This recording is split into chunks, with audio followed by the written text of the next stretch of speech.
नमस्कार दोस्तों, जीके जी डिस्कशन में आप लोग का स्वागत है फिर से। क्योंकि आप लोग को जैसा कि पता होगा कि मेरा क्लास जो है 6-7 दिन से लगातार नहीं आ रहा था। अब क्यों नहीं आ रहा था, इसका भी कारण है। क्योंकि मेरा जो है एग्जाम था लाइब्रेरियन का, ठीक है। तो एग्जाम मेरा था तो देना भी हमें ही था। इसके वजह से जो है हमें टाइम नहीं मिल पा रहा था, इसलिए क्लास नहीं आ पा रहा था। इसके लिए सॉरी। और आप लोग को मैनेज करा दिया जाएगा, अगर नहीं होगा तो हम जो है वो मैराथन लेके आएंगे, ठीक है। तो टेंशन नहीं लेना है आप लोग को। तो चलिए ज्यादा देर ना करते हुए क्वेश्चन की ओर चलते हैं। चलिए, पहला क्वेश्चन कह रहा है कि जब कोई व्यक्ति चंद्रमा पर उतरता है तो उसके भार में क्या होता है। उसका भार जो होता है, जब कोई व्यक्ति जो है वो चंद्रमा पर उतरता है तो उसके भार में क्या होता है। क्या पदार्थ की मात्रा में परिवर्तन होता है, या भार घट जाता तथा मात्रा अपरिवर्तित रहती है, या फिर भार में परिवर्तन होता है, या फिर मात्रा तथा भार दोनों में कमी होती है। तो इसका आंसर क्या हो जाएगा। इसका आंसर जो हो जाएगा वो क्या होता है, भार घट जाता है। भार घट जाता है तथा मात्रा क्या होती है, अपरिवर्तित रहती है। मात्रा मीन्स क्या, तो मात्रा मीन्स द्रव्यमान। द्रव्यमान को जो है वो आप कहीं भी ले जाइए, द्रव्यमान कोई भी वस्तु का द्रव्यमान, चाहे आप चंद्रमा पर ले जाइए, बृहस्पति पर ले जाइए, मंगल कौनों ग्रह पे चले जाइए, लेकिन ये द्रव्यमान जो है वो चेंज नहीं होगा। लेकिन जो है वो भार वो चेंज हो जाता है। भार चेंज क्यों हो जाता है, क्योंकि भार जो होता है वो गुरुत्वाकर्षण बल पे निर्भर करता है। जैसा कि आप लोग का पता है कि स्मॉल जी का मान जो होता है वो क्या होता है, पृथ्वी का 1/6 भाग चंद्रमा पर है। तो चंद्रमा पर जो है वो पृथ्वी से कम गुरुत्वाकर्षण है ना। क्योंकि पृथ्वी पर जो है वो चंद्रमा से 6 गुना ज्यादा है। जब 6 गुना ज्यादा है तो जब हम किसी भी वस्तु को पृथ्वी पर से जब हम चंद्रमा पर ले जाएंगे तो वहां पर क्या हो जाएगा, भार घट जाएगा। अब क्यों घट जाएगा, क्योंकि वहां जो है जी का मान जो है वो पृथ्वी का 1/6 भाग है, ठीक है। चलिए, अगला क्वेश्चन है कि एक व्यक्ति एक दीवार को धक्का देता है पर वह उसे विस्थापित करने में असफल रहता है। एक व्यक्ति जो है वो एक दीवार को धक्का तो देता है, विस्थापित करने में उसको उसे विस्थापित करने में असफल रहता है। मतलब उसको जो है वो अपने स्थान पर से थोड़ा खिसकाने में असफल रहता है। तो बताइए कि वह करना कोई भी यहाँ अब नहीं होगा, यह गलती से हो गया, वह कर लीजिएगा, ठीक है। क्या वह उसके द्वारा कोई कार्य भी नहीं किया गया, या ऋणात्मक कार्य किया गया है, या धनात्मक परंतु अधिकतम कार्य नहीं, या फिर अधिकतम कार्य किया गया है। तो क्या हो जाएगा कि जब वो किसी भी वस्तु को जब धक्का देता है और वो अपने स्थान पे वहीं रह जाता है, मतलब कहीं इधर उधर थोड़ा भी नहीं खिसकता है, तो मान लेना है कि वो कोई भी कार्य नहीं किया है ना। तो ये क्या हो जाएगा, इसका आंसर कोई भी कार्य नहीं किया है। अगला क्वेश्चन है कि जाड़े की रातों में अत्यधिक ठंड पड़ने पर पानी की पाइपें जो होती है वो फट जाती है, ऐसा क्यों होता है। जब जाड़े की रात में ठंडी में देखते होंगे कि पाइप जो होता है वो फट जाता है, ऐसा क्यों होता है। तो ऑप्शन में है कि क्या जमने के बाद पानी का घनत्व कम हो जाता है, या बी नंबर कह रहा है कि जमने के बाद पानी कठोर हो जाता है, अतः उसकी जो है कठोरता तोड़ देती है, अतः उसकी जो है वह कठोरता उसे तोड़ देती है। सी कह रहा है कि जमने के बाद पानी की पाइप की धातु जो होती है वो गल जाता है। तो नहीं, ऐसा नहीं होता है। जमने के बाद पानी का आयतन बढ़ जाता है। तो हाँ, इसका क्या हो जाएगा आंसर, डी नंबर। ठंडी के दिन में क्या होता है कि पानी जो होता है वो बर्फ बनने लगता है। जब बर्फ बनने लगता है तो ये पाइप के जो होता है अंदर जो होता है वो प्रेशर लगाने लगता है। क्यों, तो क्योंकि उसका आयतन जो होता है वो बढ़ जाता है। आयतन हम किसको कहते हैं, तो वैसा पदार्थ, कोई वैसा पदार्थ जो क्या करे, स्थान घेरता है। जो जितना ज्यादा स्थान घेरेगा उसका आयतन उतना ज्यादा कहलाएगा। तो ऐसा क्यों होता है, तो ये जमने के बाद पानी का आयतन बढ़ जाता है, जिससे वो प्रेशर लगाने लगता है पाइप के अंदर, जिससे क्या होती है, पाइपें फट जाती है, ठीक है। अगला क्वेश्चन है कि वस्तु की मात्रा बदलने पर क्या परिवर्तित रहती है। वस्तु की मात्रा बदलने पर क्या परिवर्तित रहती है, क्या आयतन, भार, द्रव्यमान, या फिर घनत्व। वस्तु की जब हम मात्रा बदलेंगे तो उसमें बताना है कि क्या अपरिवर्तित रहेगी, मतलब कि नहीं बदलेगी, है ना। तो क्या आयतन, या भार, या द्रव्यमान, या घनत्व।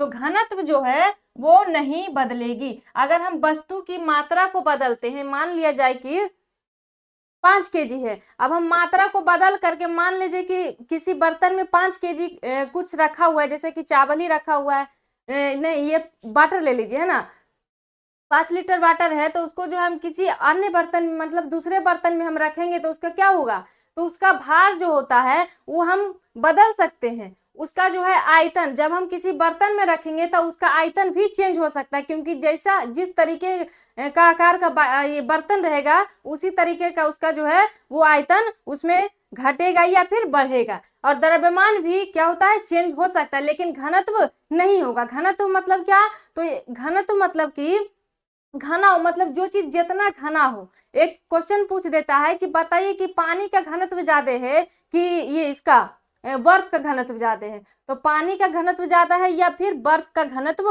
ज्यादा है, तो उसका आंसर क्या लगाना होता है कि ये पानी का घनत्व ज्यादा है। क्योंकि बर्फ में क्या, बर्फ में आप लोग देखते हो कि टेढ़ टाढ़ रहता है, बर्फ जो होता है वो टेढ़ टाढ़ रहता है इधर उधर से, मतलब कोई भी चीज उसमें अगर कहीं से छेद वगैरह रहता है तो आसानी से अंदर जा सकती है। लेकिन पानी का घनत्व एकदम, पानी का घनत्व बर्फ के घनत्व से ज्यादा रहता है। ठीक है, तो आप लोग समझ गए होंगे। चलिए अगला है कि रेल की पटरी के नीचे लकड़ी या कंक्रीट की चौड़ी पट्टियां लगाई जाती है, जिससे कि वह, मतलब कि रेल की पटरी के नीचे लकड़ी या कंक्रीट की चौड़ी पट्टी क्यों लगाई जाती है, ऐसा क्यों किया जाता है? क्या वह झटके को अवशोषित कर सके, या फिर फीस पट्टियों को सही तरीके से लगाने के लिए, या पटरियां को समानांतर बनाने के लिए लगाया जाता है, या फिर रेलगाड़ी द्वारा लगाया गया दाब को कम करने के लिए? तो ऐसा क्यों किया जाता है? तो रेलगाड़ी द्वारा लगाया गया दाब को कम करने के लिए रेल की पटरी के नीचे लकड़ी या कंक्रीट मतलब गिट्टी उट्टी रहता है ना, तो ऐसा क्यों? रेल जब आती है तो ट्रेन जब आती है तो उसमें कंपन ज्यादा होती है, और जब किसी चीज में कंपन ज्यादा होगी तो ज्यादा मात्रा में बल लगाएगा, यानी कि दबाव लगाएगा, है ना। और जब ज्यादा दबाव लगाएगा तो क्या होगा, अगर हम गिट्टी नहीं देते हैं वहां पे, अगर बालू वगैरह दे देते हैं उसके जगह पे, तो क्या होगा, वो पटरी इधर उधर फिसलन दबाव के वजह से फिसल जाएगी, जिससे क्या होगा, तो घटना ज्यादा होने की संभावना बनी रहेगी। ठीक है, इसलिए जो होता है वो क्या दिया जाता है, तो गिट्टी दिया जाता है, ताकि वो खुरदरा होने के कारण जो होता है उसको इधर उधर खिसकने से, पटरी को जो होता है इधर उधर खिसकने से क्या करे, तो बचाए, और उसकी प्रेशर को भी अच्छे तरीके से मेंटेन करके रखे ट्रेन की। ठीक है, चलिए अगला क्वेश्चन कह रहा है कि साबुन के बुलबुले के अंदर का दाब क्या होता है, वायुमंडलीय दाब से अधिक होता है, या फिर वायुमंडलीय दाब से कम होता है, या वायुमंडलीय दाब के बराबर होता है, या फिर वायुमंडलीय दाब के आधा होता है? क्या होता है, तो इसका आंसर जो हो जाएगा वो वायुमंडलीय दाब से ज्यादा होता है। साबुन के बुलबुले के अंदर का जो प्रेशर रहेगा वो क्या रहेगा, तो वायुमंडलीय दाब से अधिक रहता है। अगला है कि निम्न में से किसमें गतिज ऊर्जा नहीं है? गतिज ऊर्जा इनमें से किसमें नहीं है? क्या चलती हुई गोली में, या बहता हुआ पानी, या चलता हुआ हथौड़ा, या फिर खींचा हुआ धनुष? किसमें जो है वो गतिज ऊर्जा नहीं है? गतिज ऊर्जा मतलब क्या, कि जो चल रहा है ना, जो गति कर रहा है। तो इसमें क्या हो जाएगा, पूछ रहा है कि किसमें गतिज ऊर्जा नहीं है, तो खींचा हुआ धनुष में। खींचा हुआ धनुष में गतिज ऊर्जा नहीं है। चलती हुई गोली, क्योंकि ये चल रही है, जब चलती हुई तो गति कर रही है, तो इसमें तो होगी ही। बहता हुआ पानी, ये भी बह रही है किसी न किसी गति से, है ना। चलता हुआ हथौड़ा, हथौड़ा भी जब लगातार चल रहा है तो उसमें भी गति रहबे करेगा। लेकिन खींचा हुआ धनुष, खींचा हुआ धनुष में जो है खींचले है, उसको गति में नहीं है। अगर पूछता कि बताइए कि खींचा हुआ नहीं बल्कि उसको चला हुआ धनुष में कौन होता है, तो गतिज ऊर्जा हो जाता। खींचा हुआ धनुष में अगर हम बात कर ले तो उसमें क्या हो जाएगा, खींचा हुआ धनुष में स्थितिज ऊर्जा होगा, क्योंकि पृथ्वी से ऊंचाई पर जितनी भी चीजें होती हैं उसमें क्या होती है, तो ये स्थितिज ऊर्जा होती है। तो ये खींचा हुआ है मतलब चला हुआ नहीं, अगर चलते रहता तो उसमें हो जाता क्या, गतिज और स्थितिज दोनों। और जब दोनों, जिस चीज में दोनों रहता है वो क्या कहलाता है, तो यांत्रिक ऊर्जा कहलाता है। अगला है कि मानव शरीर में तांबे की वृद्धि होने से कौन सी बीमारी हो जाती है? बताना है कि मानव शरीर में तांबे की वृद्धि होने से कौन सी बीमारी हो जाती है? क्या सिरोसिस, या रक्तअल्पता, या घेंघा, या फिर बिल्सन? तो तांबा अगर ज्यादा मात्रा में हो गया है तो कौन सा बीमारी हो जाएगा, बिल्सन।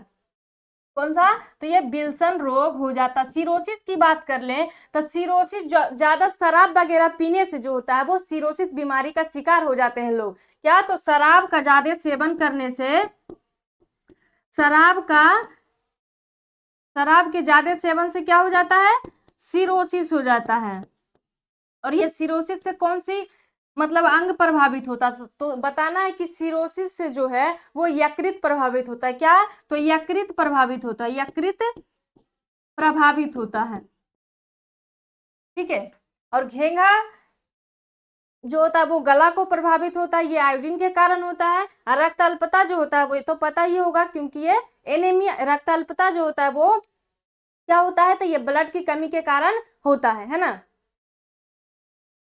चलिए अगला है, तांबा का शत्रु तत्व किसे कहा जाता है? तांबा का शत्रु तत्व किसे कहा जाता है? तांबा का शत्रु तत्व किसे कहा जाता है? क्या गंधक को, कार्बन को, नाइट्रोजन या फिर हाइड्रोजन को? तांबा का शत्रु तत्व किसे कहा जाता है? तो तांबा का शत्रु तत्व किसे कहा जाता है? गंधक को। किसे?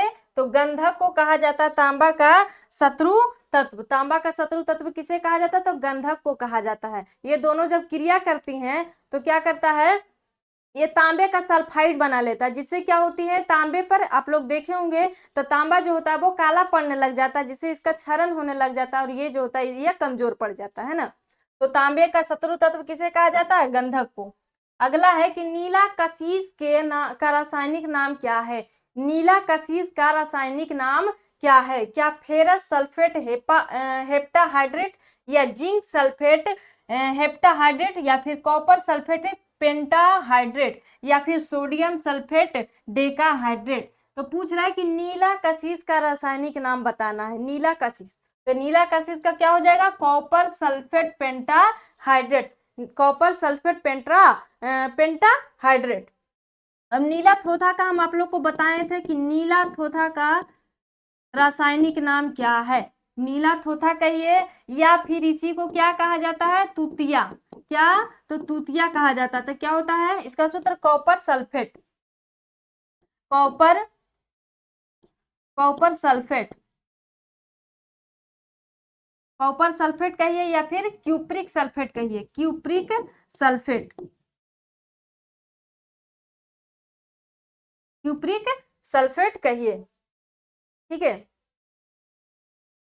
चलिए इसका सूत्र की बात कर ले तो ये CuSO4 होता है, CuSO4। चलिए अगला क्वेश्चन है कि वाटर टैंक में शैवाल को नष्ट करने के लिए किस रसायन का प्रयोग किया जाता है? वाटर टैंक में, पानी वाली टंकी में जो है वो हरा हरा शैवाल जो बैठ जाता है उसी को पूछ रहा है कि नष्ट करने के लिए बताना है कि इनमें से किस रसायन का प्रयोग किया जाता है। क्या कॉपर सल्फेट या मैग्नीशियम सल्फेट या जिंक सल्फेट या फिर नाइट्रिक अम्ल, किसका प्रयोग किया जाता है? तो ये कॉपर सल्फेट का। किसका? तो कॉपर सल्फेट का प्रयोग किया जाता है। किसका? तो कॉपर सल्फेट का प्रयोग किया जाता है। लेकिन सबसे ज्यादा जो होता है वो अच्छा तरीका कौन सा था पानी को शुद्ध करने के लिए? तो ये जो होता है क्लोरीन होता है, क्लोरीन। क्लोरीन क्या करती है? तो ये पानी के अंदर जो ऑक्सीजन रहती है उसके साथ जो है वो क्रिया करके, पानी के साथ जो होता है वो ऑक्सीजन रहता है, वो क्रिया करके क्या करती है? तो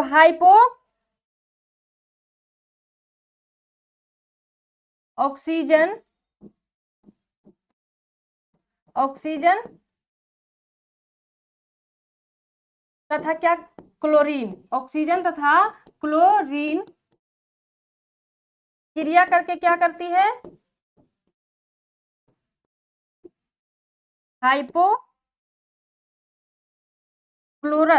हाइपोक्लोरस नाम का एसिड बनाता है। क्या करता है? हाइपोक्लोरस नाम का एसिड बनाता है। ये एसिड क्या करती है कि जो शैवाल है उसकी कोशिका को नष्ट कर देती है, जिससे क्या होता है उसके अंदर जितने भी जीव होते हैं वो मर जाते हैं। तो क्लोरीनीकरण के लिए मतलब कि पानी को शुद्ध करने के लिए सबसे अच्छा जो रसायन माना जाता है वो क्लोरीन को ही माना जाता है। लेकिन इसके ऑप्शन के अनुसार क्या हो जाएगा? Copper sulphate. क्या करता है? क्योंकि पानी में जो होता है आप लोग को पता होगा कि ऑक्सीजन पाया जाता है, तो ऑक्सीजन के साथ क्लोरीन क्रिया करके हाइपोक्लोरस नाम का एसिड बना लेता है और ये एसिड जो होता है वो क्या करता है? शैवाल को नष्ट कर देता है। ठीक है। चलिए अगला क्वेश्चन है कि लकड़ी के वस्तु को लकड़ी के वस्तु को कीड़े से बचाने के लिए किसका लेपन किया जाता है? लकड़ी के वस्तु को कीड़े से बचाने के लिए किसका लेपन किया जाता है? देखते होंगे आप लोग कि लकड़ी में जो होता है वो ज्यादा दिन तक हो जाता है तो दीमक लग जाता है, तो उसी दीमक से बचाने के लिए इनमें से किसका प्रयोग किया जाता है? क्या जिंक क्लोराइड का, सोडियम क्लोराइड का, अमोनियम क्लोराइड या फिर सिल्वर ब्रोमाइड का? किसका प्रयोग किया जाता है? तो ये जिंक क्लोराइड का प्रयोग किया जाता है, उस पे लेप चढ़ाया जाता है ताकि जो है वो लकड़ी ज्यादा दिन तक टिकाऊ बना रहे। ठीक है, चलिए अगला क्वेश्चन है कि कृंतकनाशी के रूप में किसका प्रयोग किया जाता है? क्या zinc carbonate, zinc chloride, zinc sulphide या फिर जिंक फॉस्फाइड? कृंतकनाशी के रूप में किसका प्रयोग किया जाता है? तो किसका प्रयोग किया जाता है? जिंक फॉस्फाइड का। किसका? जिंक फॉस्फाइड का प्रयोग किया जाता है। अगला है रंगने में काम आने वाला तीखा पदार्थ इनमें से कौन है? रंगने में काम आने वाले तीखा पदार्थ इनमें से कौन है? क्या कैल्शियम हाइड्रोक्साइड या एल्यूमिनियम सल्फेट या कैल्शियम कार्बोनेट या फिर जिंक फॉस्फेट? रंगने में काम आने वाला तीखा जो है पदार्थ इनमें से कौन सा है? तो ये जिंक फॉस्फेट है। क्या है? तो जिंक फॉस्फेट। अगला है कि चांदी का निष्कर्षण किस अयस्क से किया जाता है? चांदी का निष्कर्षण किस अयस्क से किया जाता है? क्या अर्जेंटाइट, नेटिव सिल्वर या केराजिनराइट या फिर कैलामाइन? चांदी का निष्कर्षण किससे किया जाता है? तो चांदी का निष्कर्षण किससे किया जाता है? अर्जेंटाइट से। अर्जेंटाइट से। ठीक है, अगला क्वेश्चन है कि किसके निष्कर्षण के लिए साइनाइड विधि का प्रयोग किया जाता है? किसके निष्कर्षण के लिए जो वो साइनाइड विधि का प्रयोग किया जाता है? क्या चांदी, सोना, तांबा और जस्ता? इनमें से चारों में से बताना है कि साइनाइड विधि के द्वारा जो है वो किसे प्राप्त किया जाता है, किसका निष्कर्षण किया जाता है? क्योंकि जब जमीन से कोई भी खनिज पदार्थ निकलती है तो इसको जो बहुत सारे विधि के द्वारा उसके बाद तैयार किया जाता है, फिर जो है उपयोग में लाया जाता है। तो ही पूछ रहा है कि बताना है कि साइनाइड विधि के द्वारा किसका निष्कर्षण किया जाता है? किसका? तो ये चांदी का। किसका? चांदी का निष्कर्षण किया जाता है। हम तांबे की बात कर ले तो तांबे का जो होता है वो स्व अपचयन विधि का प्रयोग किया जाता है। स्व अपचयन विधि का प्रयोग जो होता है इसमें किया जाता है। जस्ता के लिए क्या किया जाता है? तो विद्युत रासायनिक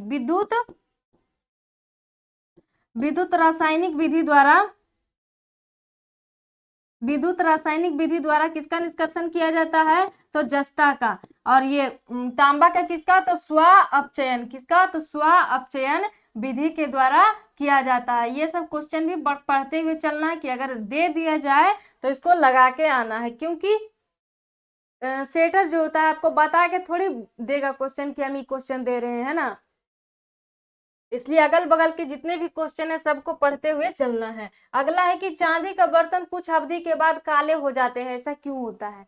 चांदी का बर्तन जो होता है वो कुछ समय के बाद जो होता है वो काले हो जाते हैं, ऐसा क्यों? क्या चांदी पर नाइट्रेट का लेप बन जाने के कारण, या चांदी पर सल्फाइड का लेप बन जाने के कारण, या फिर चांदी पर क्लोराइड का लेप बन जाने के कारण, या चांदी पर ऑक्साइड का लेप बन जाने के कारण चांदी जो होता है वो काला क्यों हो जाता है? इन चार में से बताना है। ठीक है, तो क्यों बन जाता है? तो ये चांदी पर सल्फाइड का लेप बन जाने के कारण जो होता है वो ऐसा होता है। चांदी क्या करता है कि अगर ज्यादा दिन तक उसको हम खुली में छोड़ देते हैं तो हवा में जो ऑक्सीजन रहता है उसके साथ संपर्क कर लेता है, और साथ ही साथ ये हाइड्रोजन सल्फाइड के साथ भी संपर्क कर लेता है। ऑक्सीजन और हाइड्रोजन सल्फाइड के साथ जो होता है वो क्या करता है? तो ऑक्सीकरण की क्रिया कर करके ये क्या करता है? सिल्वर जो होता है सिल्वर सल्फाइड का निर्माण करता है, जो क्या करता है? तो उसे जो है वो क्या करता है? तो काला बना देता है। चांदी को सिल्वर जो है वो सल्फाइड क्या करता है? तो उसे काला बना देता है ज्यादा दिन तक। इसलिए सोना चांदी को जो है देखते होंगे सुनार लोग जो है वो अच्छे तरीके से उसको एकदम बक्से में करके रखते हैं, है ना, कि ताकि अगर जो है वो हवा के संपर्क में अगर आ जाएगा तो क्या होगा? वो काला पड़ जाएगा। ठीक है, और इस विधि को क्या कहेंगे, तो क्षरण की विधि कहेंगे, क्योंकि वहां पर क्या होगा, तो ये चांदी का क्षरण हो रहा है। इस विधि को हम क्या कहते हैं, तो ये इस घटना को क्या कहेंगे, तो क्षरण की घटना कहेंगे, क्षरण की घटना कहेंगे। और इस घटना को क्या, इस घटना को एक नाम दिया जाता है, क्या, तो सिल्वर टार्निशिंग, क्या, तो सिल्वर टार्निशिंग का नाम दिया जाता है, सिल्वर टार्निशिंग के नाम से भी जाना जाता है, क्योंकि वहां पर क्या हो रहा है, तो सिल्वर का क्षरण हो रहा है, सिल्वर टार्निशिंग की घटना। ठीक है, चलिए अगला क्वेश्चन है कि लूनर कास्टिक का रासायनिक नाम क्या है। लूनर कास्टिक का रासायनिक नाम क्या है, क्या सोडियम सल्फेट, सिल्वर नाइट्रेट, या कैल्शियम कार्बोनेट, या फिर मर्क्यूरिक क्लोराइड। लूनर कास्टिक का रासायनिक नाम क्या है, तो ये सिल्वर नाइट्रेट हो जाएगा। क्या, लूनर कास्टिक का रासायनिक नाम सिल्वर नाइट्रेट हो जाएगा। सिल्वर नाइट्रेट के फॉर्मूला की बात कर ले तो AgNO3 होता है, क्या होता है, AgNO3। और इसका उपयोग जो होता है वो कहाँ होता है, इसका उपयोग जो होता है फोटोग्राफी में होता है, कहाँ, फोटोग्राफी में होता है, फोटोग्राफी में। ठीक है, चलिए अगला क्वेश्चन है कि जीव विज्ञान शब्द का प्रयोग सबसे पहले किसने किया दिया था। मतलब जीव विज्ञान जो हम लोग पढ़ते हैं, तो ये जीव विज्ञान शब्द जो है वो सबसे पहले किसने दिया था। क्या अरस्तु ने, पुरकुंजे ने, बॉन मॉल ने, या लाइमार्क एवं ट्रेविरेनस ने। तो जीव विज्ञान शब्द किसने दिया था सबसे पहली बार, तो ये जीव विज्ञान शब्द पहली बार दिया था ये लाइमार्क एवं ट्रेविरेनस ने, लगभग जो 1802 ईस्वी में। कितना, तो लगभग 1802 ईस्वी में। किसी किसी बुक में एक भी दिया रहता है, किसी में दो भी दिया रहता है। ठीक है, तो जीव विज्ञान शब्द का प्रयोग सबसे पहले किसने दिया था, तो लाइमार्क एवं ट्रेविरेनस ने दिया था। अब जीव विज्ञान का जनक, जंतु विज्ञान का जनक किसे कहा जाता है, तो अरस्तु को कहा जाता है। किसे, तो जीव विज्ञान का जनक, जीव विज्ञान तथा जंतु विज्ञान, जंतु विज्ञान का जनक किसे कहा जाता है, अरस्तु को कहा जाता है। पादप विज्ञान का जनक किसे कहा जाता है, पादप विज्ञान का जनक थियोफ्रेस्टस, थियोफ्रेस्टस को कहा जाता है, थियोफ्रेस्टस को कहा जाता है। ठीक है, चलिए अगला क्वेश्चन, अगला है कि बोटनी शब्द की उत्पत्ति किस भाषा के शब्द से हुई है। बोटनी शब्द की उत्पत्ति किस भाषा के शब्द से हुई है, क्या फ्रेंच, लैटिन, पुर्तगाली, या फिर ग्रीक। बोटनी शब्द की उत्पत्ति जो है किस भाषा के शब्द से हुई है, तो ये ग्रीक, ग्रीक भाषा के शब्द। और ग्रीक भाषा के जो शब्द है उस शब्द का नाम क्या है, तो ये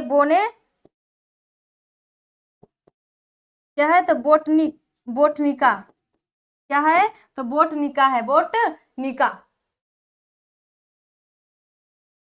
अगला है कि हिस्टोरिया एनिमेलिया पुस्तक के लेखक कौन है।